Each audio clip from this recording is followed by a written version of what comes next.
भूतिया कब्रिस्तान। मनोहर का घर पुराने कब्रिस्तान के पीछे था और उसके घर के छत से वह कब्रिस्तान अच्छे से दिखता था। वह रोज उस कब्रिस्तान को पार करके ही अपने काम पर जाता था। मनोहर के दो बच्चे थे और दोनों बच्चे बड़े ही शैतान थे। बड़े बेटे का नाम रॉकी और छोटे बेटे का नाम विकी था। एक बार गर्मी की छुट्टी में रॉकी और विकी की बहन सोनिया भी आई हुई थी। तीनों मिलकर रात के लगभग 12 बजे एक रूम में ट्रूथ और डेयर खेल रहे थे।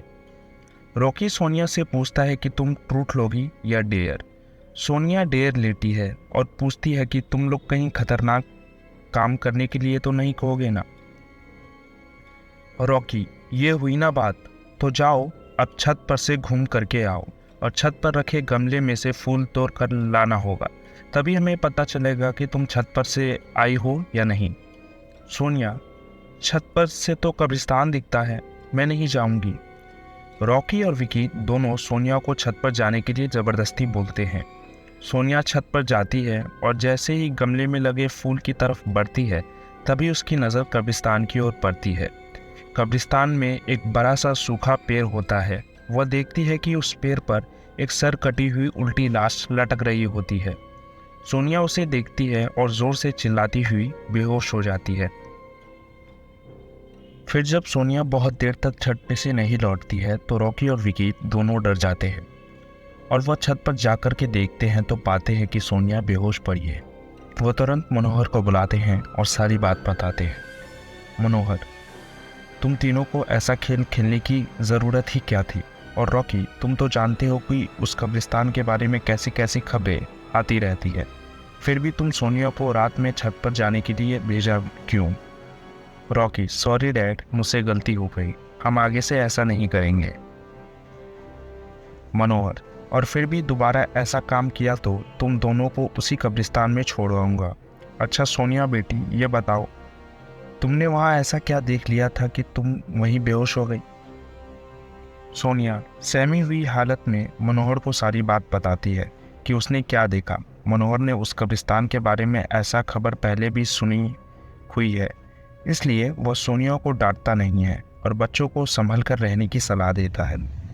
एक दिन मनोहर को काम से छुट्टी मिलने में देर हो जाती है और वह उस दिन ऑटो में भी नहीं मिलता है। वह पैदल ही घर की ओर चल पड़ता है। इधर विकी और रॉकी दोनों आपस में बात करते हैं। रॉकी, विकी, तुम्हें क्या लगता है सोनिया ने जो कहा है वो सच है? मुझे तो लगता है कि वह सिर्फ बातें बना रही है, वो उसका भ्रम होगा। विकी, अरे नहीं भाई, तुमने उसकी हालत नहीं देखी, एक दिन भी और यहाँ रुकने को तैयार नहीं हुई, जैसा कि लगता है कि ये बात सच है। रॉकी, चलो हम कब्रिस्तान में जाकर खुद ही देख लेते हैं। विकी, अरे भाई, तुम पागल हो गए हो क्या? मुझे अपनी जान बहुत प्यारी है, मैं कहीं नहीं जाऊंगा और तुम भी मत जाओ। विकी के मना करने के बावजूद रॉकी नहीं मानता और वह अकेले ही कब्रिस्तान की ओर चल देता है। कब्रिस्तान का दरवाज़ा खोलता है और अंदर चला जाता है। वह उस पेड़ की ओर भी देखता है जिस पर सोनिया को सर कटी हुई उल्टी लाश दिखी थी। रॉकी खड़े होकर उस पेड़ की ओर देखता है, तभी एक अदृश्य हाथ उसके पैरों को पकड़ लेता है और रॉकी डर जाता है और ज़ोरों से चिल्लाने लगता है, बचाओ बचाओ, मुझे छोड़ दो, मुझसे गलती हो गई, मैं फिर यहाँ दोबारा नहीं आऊँगा। दूसरे कोने पर एक कब्र होती है जो खुली हुई होती है, उसके ऊपर खून लगा हुआ है। वह अदृश्य हाथ रॉकी को खींचकर और उस कब्र में ढकेलने की कोशिश करने लगते हैं। रॉकी चिल्लाता है, छोड़ दो, मुझे छोड़ दो, हो गई गलती मुझसे, मैं फिर यहाँ कभी नहीं आऊँगा, मुझे मत मारो, मुझे छोड़ दो। मनोहर काम से पैदल घर पहुँचने वाला ही होता है। जैसे ही वह कब्रिस्तान से गुजरता है तो उसे रॉकी की आवाज़ सुनाई देती है।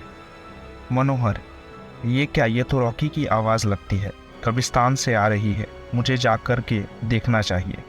मनोहर कब्रिस्तान में चारों ओर देखता है लेकिन रॉकी कहीं नहीं दिखाई देता। वह घर लौटकर आ जाता है और विकी से पूछता है कि रॉकी कहाँ है। विकी, पापा मेरे बार बार मना करने के बावजूद भी रॉकी कब्रिस्तान में गया। वो जानना चाहता था कि सोनिया जो कह रही थी वह सच है या नहीं।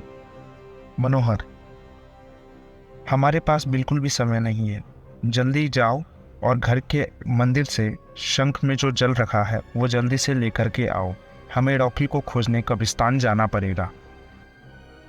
विकी वो जल लेकर आता है। मनोहर और विकी कब्रिस्तान में जाते हैं। मनोहर जल छिड़कता है और फिर उसे किसी के घसीटने के निशान दिखाई देता है। वह समझ जाता है और फिर उस निशान का पीछा करते हुए उस कब्र तक पहुंच जाता है। मनोहर कब्र के आसपास वो जल छिड़कता है। कब्र से अजीब अजीब सी आवाज़ें आती हैं। विकी बहुत डर जाता है। मनोहर, मुझे लगता है कि श्रापित प्रेत आत्माओं ने रॉकी को इस कब्र के अंदर कैद कर लिया है। हमें जल्दी ही इसे निकालना होगा। तुम ये पवित्र जल आसपास छिड़कते रहो, उससे हमें वो प्रेत आत्माएं कोई नुकसान नहीं पहुंच पाएंगे। मैं कब्र को खोलने की कोशिश करता हूँ। मनोहर उस कब्र को खोलने की बहुत कोशिश करता है। अंत में वह कब्र खुल जाती है। उसके अंदर रॉकी लथपथ बेहोश पड़ा होता है। मनोहर रॉकी को लेकर हॉस्पिटल जाता है। उसकी हालत बहुत गंभीर होती है। उस दिन के बाद मनोहर उस घर को छोड़कर शहर के एक दूसरे घर में अपने पूरे परिवार के साथ रहने लगता है।